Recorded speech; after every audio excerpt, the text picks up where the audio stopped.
This is the book of Psalm, chapter 121, verse 1 through 8. It says, I will lift up mine eyes unto the hills, from whence cometh my help. My help cometh from the Lord, Yahweh Bashem Yahushua, which made heaven and earth. He will not suffer thy foot to be moved. He that keepeth thee will not slumber. Behold, he that keepeth Israel shall neither slumber nor sleep. The Lord Yahweh Bashem Yahushua is thy keeper. The Lord Yahweh Bashem Yahushua is thy shade upon thy right hand. The sun shall not smite thee by day, nor the moon by night. The Lord Yahweh Bashem Yahushua shall preserve thee from all evil. He shall preserve thy soul. The Lord Yahweh Bashem Yahushua shall preserve thy going out and thy coming in from this time forth and even forevermore. I want to give all glory, honor, and praise to Yahweh Bashem Yahushua Bashem Rakakwadash. Double honors to the apostles and the elders of Great Millstone who teach and rule well. Peace, blessings, and salutations to the Holy elect. It's your brother Lakama coming to you from the GMS Mississippi Gulf Coast camp, coming again with another lesson, man. You know, and as you can see on the screen right here, you see what you got. You got a wheel. You got a so-called spaceship, a so-called UFO, in which is a chariot. It looks like a steering wheel, man. You know, I got this video from the guy Dabu 777. You can he put out some pretty good content, man, and that you can filter out through the spirit. But he put this video out, man. It was like satellite imagery where you could see a chariot, man, that looks like a steering wheel, and it was bigger than the earth, man. You know, he showed a dot on the screen. He said it was the earth, and you could clearly see this steering wheel shaped, you know, chariot well bigger than the earth, man. You know, and I'm gonna play some of this video, and I'm gonna get some more precepts, and I may stop the video in the middle when he make a point. You know, he's gonna say a wheel looks like a wheel inside of a wheel. You know, I'm gonna stop it right there, and I'm gonna jump into Ezekiel, man, because that's the same thing Ezekiel saw, man. So let's get some of the video right quick. This is Dabu 7. It's been a while since we've took a deep dive out in space and looked at things floating around out there that raise some questions. Now we have a massive object that is making its way through the stereo ahead HI2. I'm going to hit start, and you're going to see this. Ladies and gentlemen, I've covered a lot of stuff throughout all the years. Things by the sun, broad daylight, off of satellite imagery. I've never witnessed an object of this size making its way through space, caught on the cam, and it seems like when they pick this up right around frame 160, they cut it out. You're going to see it makes it right out here, right out to about here, and then they're going to cut it. This is Earth. That is Earth right there, Terra. See? Gone. They clip it. That's what happens. So here it comes into the frame. It actually sneaks in behind this right here. And you're going to see it's like a huge wheel. It is insane. Perfectly circular. And I'm going to pause it right there because he said it looks like a huge wheel, you know. So I'm going to jump into Ezekiel chapter 1, and I'm going to get 1 through 4 right quick. It says, this is the book of Ezekiel chapter 1, verse 1. Now it came to pass in the 30th year, in the 4th month, in the 5th day of the month, as I was among the captives, you know, among the captives. Does that ring a bell? It says, by the river of Chebar, that the heavens were open, and I saw visions of the Most High. In the 5th day of the month, which was the 5th year of King Jehoiachin, Jehoiachin's captivity, the word of the Lord Yahweh Shem Yahushua came expressly unto Ezekiel the priest, the son of Buzzah, in the land of the Chaldeans by the river Chabar. And the hand of the Lord Yahweh Shem Yahushua was there upon him. And I looked, and behold, a whirlwind came out of the north, a great cloud, and a fire enfolding itself, and a brightness was about it, and out of the midst thereof as the color of amber, out of the midst of the fire. All right. So now I'm going to jump down to verse 16 right quick, because the reason I stopped at 4 was because like verse 5 through 13 is talking about the angels, man. You know, we're not going to get into the angels right now. We're just going to stick with the chariot right now. But I may leave a link in the description, man, with the breakdown of those angels, man. But I'm going to jump down to verse 16 in Ezekiel 1. This is the verse 16. It says, the appearance of the wheels and their work was like unto the color of a beryl, and they four had one likeness, and their appearance and their work was as it were a wheel in the middle of a wheel.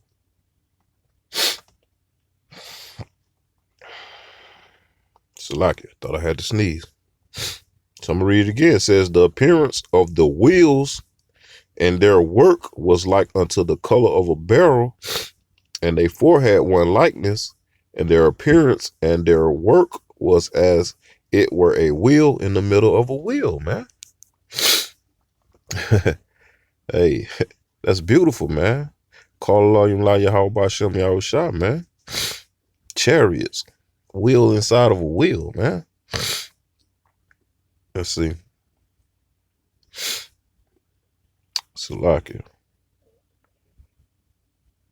And so I'm gonna jump right back up right quick.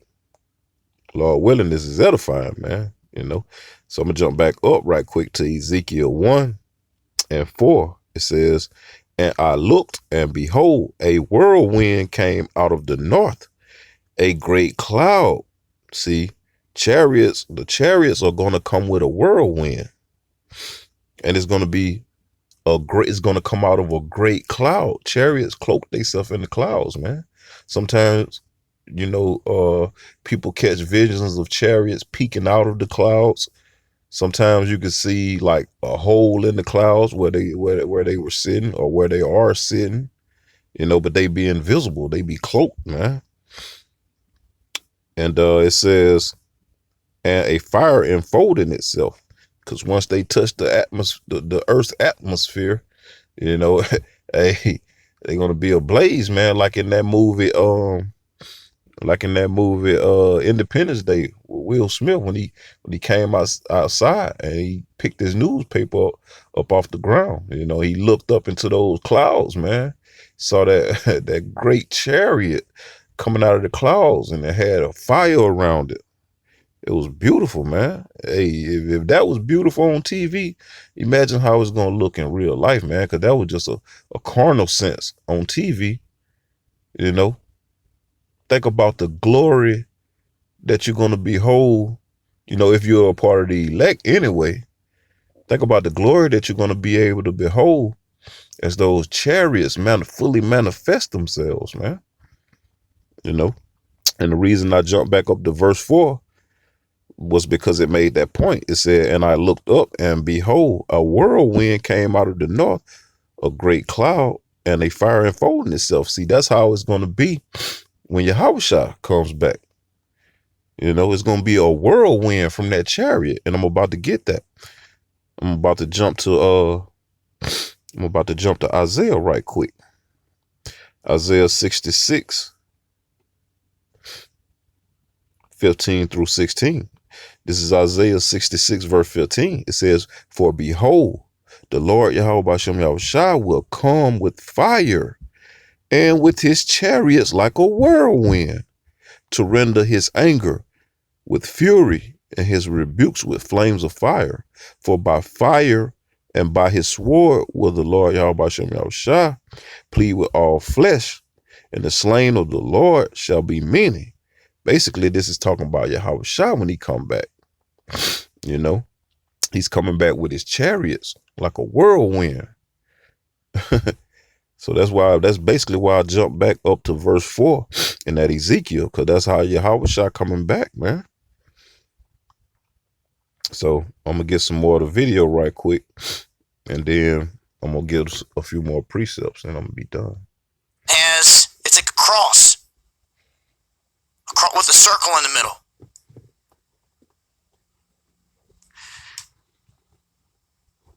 Let's hear that again. With a circle in the middle. Salakia. That's what happens. So here it comes into the frame. It actually sneaks in behind this right here. And you're going to see it's like a huge wheel. It is insane. Perfectly circular. And it's like a cross. With a circle in the middle.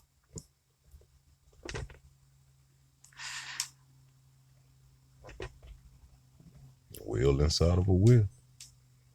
Zooming in here so you can see it better. And I'm going to take it through a couple frames. This is just amazing. I'm going to leave a clip. You guys can go to February. He made a good point right there, man. He said, this is just amazing. And the scriptures say they're going to be amazed at the strangeness of our salvation, man. Let's get a little bit more. 20th, I believe, is where I started this on the HI2. And you guys can go through it yourself. You can see this massive object. Let me back it up there. That is super defined. Look at that. This is creeping through space right now. Caught on the HI2, and then they cut the feed. Real deal, massive object. The distance, we don't know. Okay? But I'm just going to tell you this. It is massive. It is intelligence. Right there. This isn't just some asteroid. So keep making excuses for some of you that keep sticking your head back in the sand. There's a reason they announced a space force. And for all you that believe space is fake, they have damaged you to hell and back. This is Dabu7. If you want some more goods, meet me over on D Live where I break this down even further in discussion on what this could be. Links in the description box. Much love.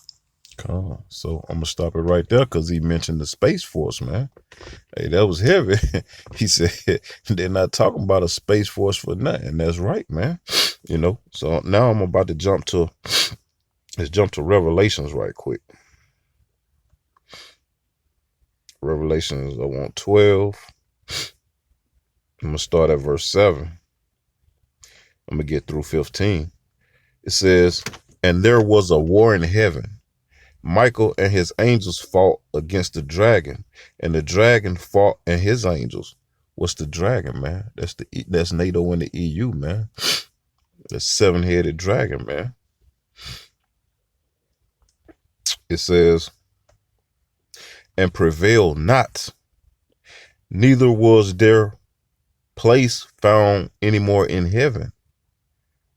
Because they try to get this Space Force ready to fight against the Lord and the angels when they come back, man. That's the basis of the Space Force that they was talking about way back in the 80s, man, with Ronald Reagan, man. You know, starting out with him, or maybe even before him. I don't even know, man. But you know, this Space Force has been in play for a very long time, man, decades. I'm gonna read it again. It says, "And there was a war in heaven. Michael and his angels fought against the dragon, and the dragon fought and his angels, and prevailed not." See, Christians think that you know, basically Satan fought against, you know, Michael and the angels in heaven, man. That's not that heaven that it's talking about, where the Most High is, man. It's not that heaven, man. It's in outer space. It's 3 heavens, man. But this is talking about the heaven in outer space, man. In the upper atmosphere, so to say. It says, and there was a war in heaven. Cause see, Satan is under subjection. The spiritual demon Satan is under subjection to the Most High, man. The spiritual demon Satan has to do whatever the Most High tell him to, man. That's why he is labeled the Most High. He is the Most High Spirit, man. There is no other spirit higher than him, man. And who is second in charge under the Most High? Yahweh, man. So you mean to tell me Satan got to deal with the Most High and Yahweh? Ain't no way. Ain't no way he could win, man. You can't even deal with Yahweh, man. You can't even deal with Yahweh, let alone the Most High. So, these Christians, they got it wrong, man. Just like he said, man, you got your head up your ass, basically, man. If you thinking that this was literal, man, that the dragon was the spiritual demon Satan, and he took, dragged some of the angels down with him, man. Nah, man, that's a false doctrine, man. This is going into that space for us, man. So listen, it's Revelations 12, verse 8. It says, and prevail not. They're not going to prevail, man. They're going to be totally annihilated. The word annihilated can't even best describe it, man. It says, and prevail not, neither was their place found anymore in heaven. And the great dragon was cast out, that old serpent called the devil and Satan, which deceiveth the whole world. And how did the spiritual demon Satan got devil counterparts that are on the earth deceiving everybody, man? How did they deceive the whole world? First of all, they told you that the Lord and Savior was an Edomite. Looking like an Edomite is leprosy, man, in the Bible. How is the Most High gonna send his son back having leprosy, man? Leprosy is a curse. That's number one. That's the first deception.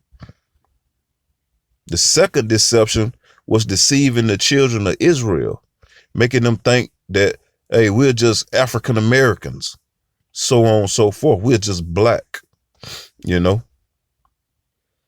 Got the Northern Kingdom thinking that they are just, immigrants, that they are nobodies. That's a lie, man. That's a lie. That's the second deception. The third deception, in my opinion, is making the people believe that it's going to be aliens coming out of those so-called UFOs, man. That's a deception, because devil only means deceiver, and Satan got counterparts, devil counterparts on the earth today, man. And it's the so-called white man, the Edomites, man. Your biblical nationality, you are the Edomites that the Bible talk about. The first came out red, hairy all over like a hairy garment. They called his name Esau. Esau is y'all forefather, fought against his brother Jacob, had a perpetual hatred against his brother Jacob. The southern kingdom and the northern kingdom descended from Jacob's 12 sons. Jacob was a man. Israel was a man before it was a land. Jacob fought against the angel, had his name changed to Israel. He had 12 sons, and whom the so-called Negroes, Hispanics, Latinos, Native and Seminole Indians descend from, man. That's who is the Lord is coming back for. He's coming back for his people. He's not coming back for all nations. He's only coming back for the elect of the nation of Israel that's scattered into all those nations that look like the other nations, but they are a part of the elect, man. That's why I read that first verse in Psalms 121. Lift up thine eyes from toward the hills where your help come from. Because our help is coming from these chariots, man. That's going to be our salvation and our ride up out of here, man, to escape this coming destruction of these thermonuclear missiles that's about to destroy this place, man. The weapons of Yahweh's indignation. Lord willing, Baba Kasha, Yahweh Bashem, Yahweh Shah. I'm a part of that number, man. And you brothers are too, man, that believe as well, man. You know, as we know, some of us going to be martyrs. But hey, man, precious in the eyes of the Lord is the death of his saints, man. You die in this truth, man. You strive to the death, man. You keep the faith, man, to death, man. That's what it's all about. Yeah, and now it's the time to be repenting, man, because grace period is about to be out of here. And if you don't have the names of Yahweh Bashem Yahushua, you done, man. You over with. You still calling on the name of Jesus and idol. You know, you might as well get on your knees and pray to Santa Maria, you know, or get down and worship a Kaaba stone, man. You know, get on your knees and or pray to a cross. What you might as well do if you still calling on the name of Jesus. So let's get a little bit more in that Revelation 12. This is verse 10. It says, Salakia. It says,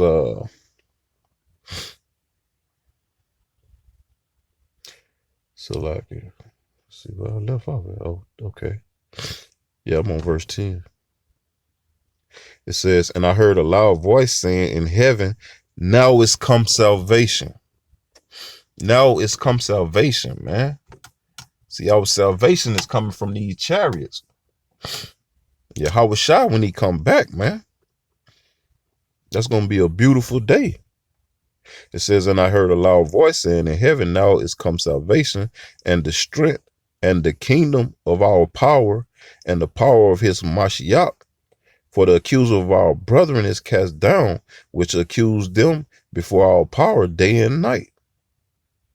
And they overcame him by the blood of the Lamb and by the word of their testimony, and they loved not their lives unto the death. See? Verse 12, it says, therefore we rejoice, ye heavens, and ye that dwell in them. Woe to the inhabitants of the earth and of the sea. For the devil is come down unto you having great wrath, because he knoweth that he have but a short time. And that's what's going on right now, man. That's why you got that coronavirus running rapid right now, man. You know, I believe that they're going to use that to implement the chip, man. You know, brothers, you know, some brothers been saying that this might be a test run, you know, this and that could be, but hey, this could be the real deal. This could be what brings on that implementation of that chip too, man. Which I believe it is, man, because I'm ready to be up out of this place, man. This ain't living, man. You know, this ain't living. And if I got to go, so be it. You know, Baba Kashah, Baba Kashah, Baba Kashah, Yahweh Bashem Yahushua, he put the spirit on me to endure, man. And don't fault nor falter, man. However the saying go, man. It says, let's get some more. It says, and when the dragon saw that he was cast unto the earth, he's persecuted the woman which brought forth the man-child. And the woman, you know, we know that the woman is likened unto the children of Israel, man, the elect, man, the bride. It says, therefore, Salakia. I jumped up too far. I lost my spot, Salakia. It says, and when the dragon, verse 13, and when the dragon saw that he was cast unto the earth, he persecuted the woman which brought forth the man-child. Who's the man-child, man? That's Yahweh Shai. It says, and the woman, because we prophesying, we out on the highways and byways prophesying, you know, that our big brother is about to come back, man. You know, hey, hey, Christianity has gone to the four corners and back, man, multiple times. But now that this 100% truth is out on the four corners, hey, man, these prophecies are popping off like popcorn, man. Like the elder apostle Tahar always say, man. You know, and the rest of the apostles on down to us younger brothers, man. The prophecies are popping off, man. The elder apostle Tahar deemed this year 2020 the year of prophecies, man. And we believe that and we see that, man. These prophecies are popping off like popcorn. It says, verse 14, and the woman were given 2 wings of a great eagle, that she might fly into the wilderness on those chariots, into her place where she is nourished for a time and times and a half a time from the face of the serpent. And the serpent cast out of his mouth water as a flood after the woman, that he might cause her to be carried away of the flood. Yeah. So now I'm gonna get a quick precept because it talks about in Isaiah, what's gonna happen when that flood, when they rush in like a flood. And basically this is what the scripture is saying right here in Revelation 12 and 15. I'm read Revelation 12 and 15 one more time. And the serpent cast out of his mouth water as a flood after the woman, that he might cause her to be carried away of the flood. Now let's jump to Isaiah right quick. This is Isaiah 59. I'm gonna get 18 through 20. It says, verse 18, Isaiah 59, verse 18, according to their deeds, accordingly he will repay. Fury to his adversaries, recompense to his enemies. To the islands he will repay recompense. So shall they fear the name of the Lord Yahweh Ba'Shem Yahushua from the west, and his glory from the rising of the sun. When the enemy shall come in like a flood, the spirit of the Lord Yahweh Ba'Shem Yahushua shall lift up a standard against him. See? Verse 20, and the Redeemer shall come to Zion, and unto them that turn from transgression in Jacob, saith the Lord Yahweh Ba'Shem Yahushua. And the Redeemer shall come to Zion. That's talking about the children of Israel, man. Mount Zion, man. And unto them that turn from transgression, meaning your sins, in Jacob, in Israel. So Israel, the elect, man, they're going to turn away from their transgressions, going against the laws of the Heavenly Father. In the name of Yahushua, man, we're going to turn away from that. And it says, said the Lord. So, hey, he put his name, he put his signature on it, man. Because he created, this is his movie, man. He knows how it is. He created the end from the beginning. He already know what we're going to do. He already know who going to do what. Out of everybody he created. This is heaven, man. So, let's jump back to Revelations right quick. I'm going to finish that up because I got a few more precepts in that. Jump back to Revelation chapter 12. I'm going to get 16 and 17 right quick. It says, and the earth helped the woman, and the earth opened her mouth and swallowed up the flood, which the dragon cast out of his mouth. And the dragon was wroth with the woman, and went to make war with the remnant of her seed, which keep the commandments of the Most High and have the testimony of Yahweh Mashiach, man. So they're going to come after us, man. They're going to come after us, man. Hey, this is what the scripture is saying. They're going to come after the elect, man. Hey, in all actuality, they're going to come after all of Israel, even the Israel that is not of Israel right now. They're going to come after them too while they scoffing and shit, man. Hey, they coming for y'all too, man. So, hey, hey, just like I had a scoffer come on my comment board, y'all gonna get enough of ascribing the son to the Most High. Just because we say Yahweh Shai, man, you don't know what you talking about, man. Hey, they coming after your ass too, man. So get ready. If you're watching this video, they coming after you too.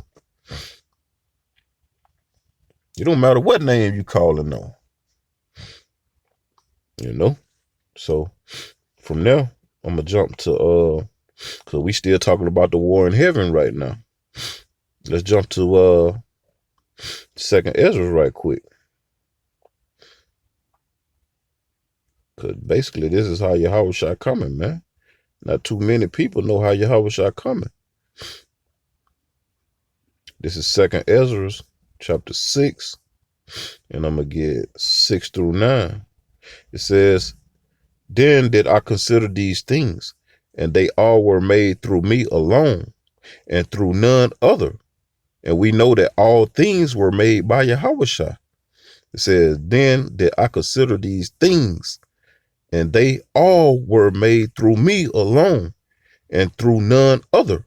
But me also they shall be ended.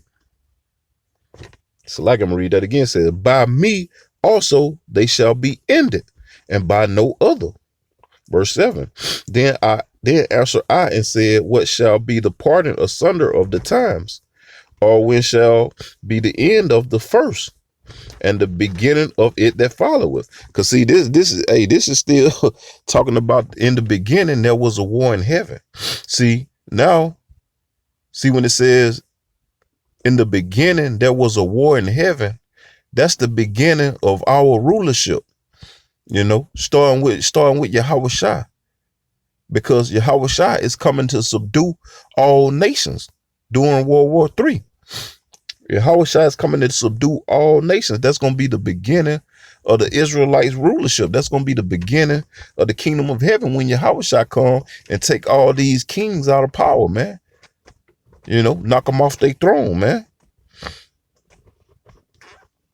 That's the beginning that it was talking about. In the beginning, there was a war in heaven. That's the beginning of our rulership. And I'm reading it right now in 2nd Ezra 6. All right. I'm going to start all over again. It says, then did I consider these things, and they all were made through me alone, and through none other. By me also they shall be ended, and by none other. Then answered I and said, what shall be the parting asunder of the times, or when shall be the end of the first, and the beginning of it that followeth? All right. Verse 8, it says, and he said unto me, from Abraham unto Isaac, when Jacob and Esau were born of him, Jacob's hand held first the heel of Esau. See, that was symbolic, man. Hey, that was a symbolization to us ruling after Esau, after these Edomites. It says, for Esau is the end of the world. Esau, this is finna be the end of your world when Yahushua come back. He taking you out of power. He taking you out of power, Esau. For Esau is the end of the world, and Jacob / Israel is the beginning of it that followeth. See there? And when it said in the beginning there was a war in heaven, that's going to be the beginning of Jacob's rulership, man. That's beautiful, man. Call the Lord Yahushua, man, for this truth, man. Wisdom, knowledge, and understanding, man. I always pray for that, man.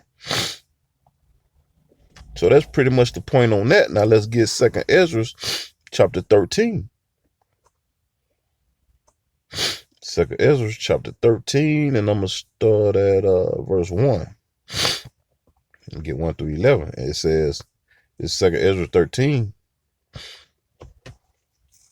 verse 1. And it came to pass, after 7 days, I dreamed a dream by night, and lo, there arose a wind from the sea. See, there go that wind again, that whirlwind, that it moved all the waves thereof. And I beheld, and lo, that man waxed strong with the thousands of heaven. And when he turned his countenance to look, all the things trembled that were seen under him. And whensoever the voice went out of his mouth, all they burned that heard his voice, like as the earth filleth when it filleth the fire. And after this I beheld, and lo, there was gathered together a multitude of men out of number from the four winds of the heaven to subdue the man that came out of the sea. Hey, that's the dragon and all his angels. That's gonna be the military, this space force, man. That's gonna be the space force. See, Yahushua coming back during World War III, man. The nations are gonna be fighting each other, and then Yahushua and the angels are gonna show up to the scene. And basically, it's telling you once Yahushua and the angels show up on the scene, that everybody gonna stop fighting each other and try to come fight him. Let's keep reading. It says, and after this I beheld, and lo, there was gathered together a multitude of men out of number from the four winds of the heaven to subdue the man that came out of the sea. It says, but I beheld, and lo, he had graved himself a great mountain and flew upon it. Man, you just saw that mountain, man. That wheel, that looked like a steering wheel, a wheel inside of a wheel. Dabu said it was bigger than the earth. It says, but it was bigger than the earth, man. But I beheld, and lo, he had graved himself a great mountain. They saying mountain because they didn't have, this is ancient terminology.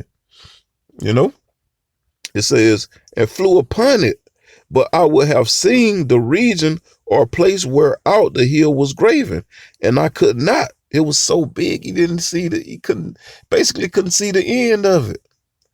It says, and after this I beheld, and lo, all they which were gathered together to subdue him were sore afraid, and yes, durst fight, but yet and still they're gonna still try to fight Yahushua.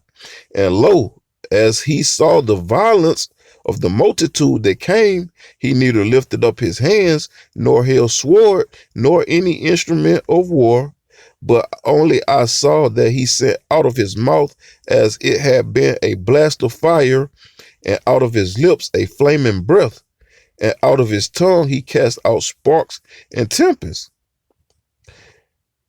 And they were all mixed together, the blast of fire, the flaming breath, and the great tempest, and fell with violence upon the multitude which was prepared to fight, and burned them up every one, so that upon a sudden of an innumerable multitude nothing was to be perceived but only dust and smell of smoke.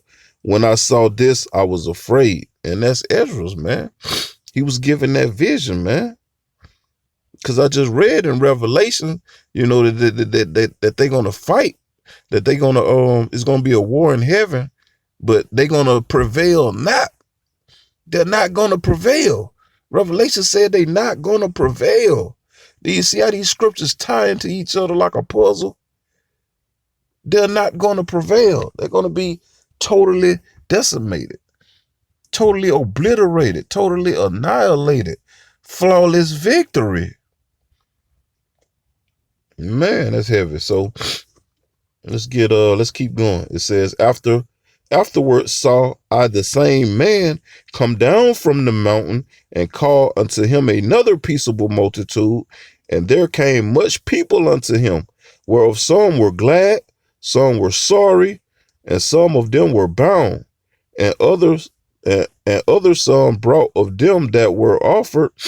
Then was I sick through great fear, and I awaked and said, Thou hast showed thy servant these wonders from the beginning, and hast counted me worthy that thou shouldest receive my prayer.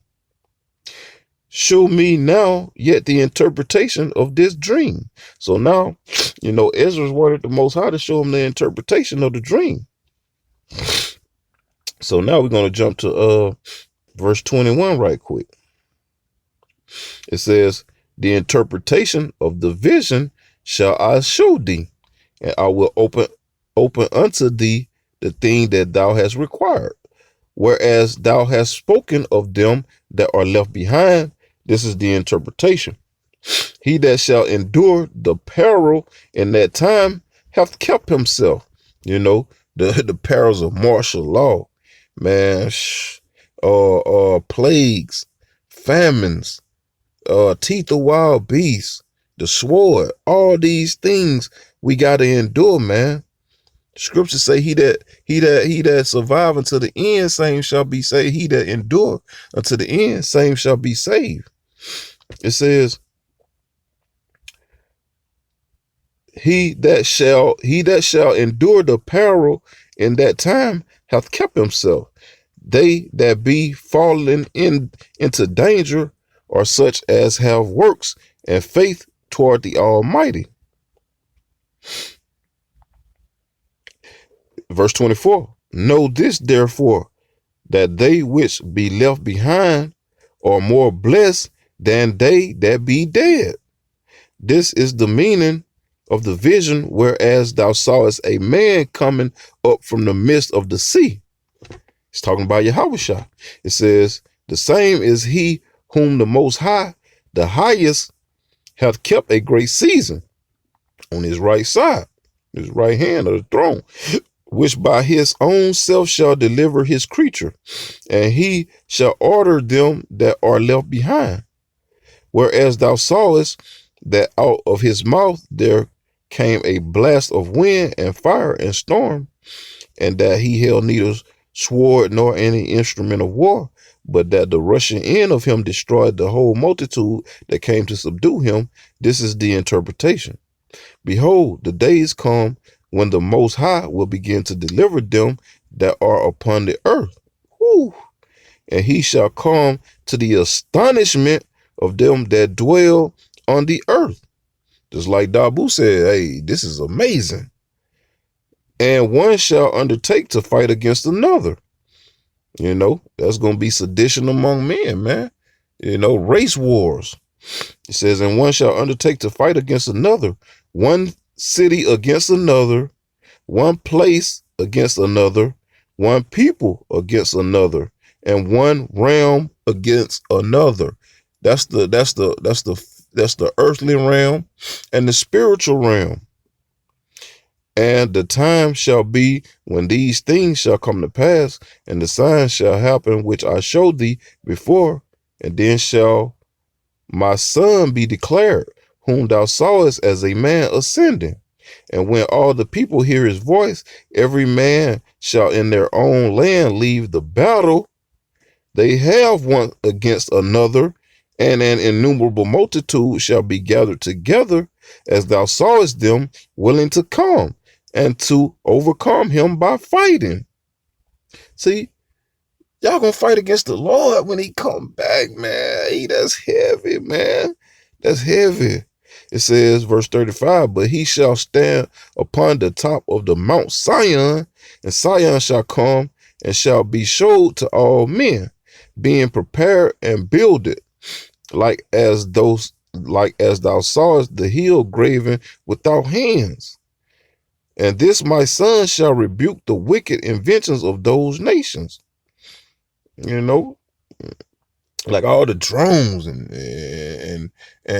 all the spacecraft, the F-15, the F-34, F-35s, or whatever the hell they got, It says, and this my son shall rebuke the wicked inventions of those nations, which for their wicked life are fallen into the tempest, and shall lay before them their evil thoughts, and the torments wherewith they shall begin to be tormented, which are like unto a flame, and he shall destroy them without labor by the law which is like unto me.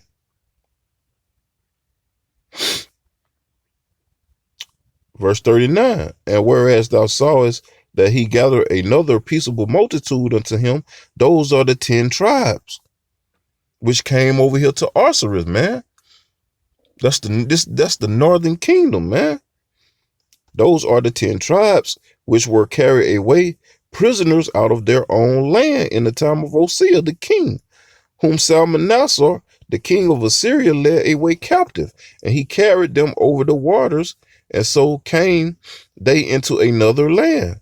But they took this counsel among themselves, that they would leave the multitude of the heathens and go forth into a further country where never mankind dwelt. Hey, man, the Northern Kingdom is indigenous to this land, man. They're sovereign to this land. They were here first, man. The Northern Kingdom ain't no damn immigrants, man. To hell with you devils, man. To hell with you devils, man. Yeah, big bro coming, man. Y'all eased and effed up, big bro coming now. It says that they might keep their statues, which they never kept in their own land. And they enter into the Euphrates by the narrow places of the river, telling you how they got to over here to America, aka Osiris. For the Most High then showed signs for them, because they could read the signs in the heavens, and held still the flood till they were passed over. For through that country there was a great way to go, namely of a year and a half, and the same region is called Osiris. So this so-called America is Osiris, that the Bible calls it, man. That's why they call them so-called natives, man, because they were here first. This land was stolen from them. Now you people call them immigrants, and they have to come here based on some damn merits, man. Man, hey, you Edomites got some heavy judgment coming for y'all prideful ass, man. You know? And that was pretty much the point that I had on this lesson, man. You know, I want to give all glory, honor, and praises to Yahweh, Ba'ashem, Yahweh Shai, Ba'ashem Rakakwadash. Double honors to our apostles and our elders of great millstone who teach and rule well, man. Peace, blessings, and salutations to the hopeful elect, wherever you may be, pushing this 100% truth to the four corners of the globe, man, trying to seal the elect so we can get the hell up out of here, man. To you, I would like to say shalom, man. Peace, love.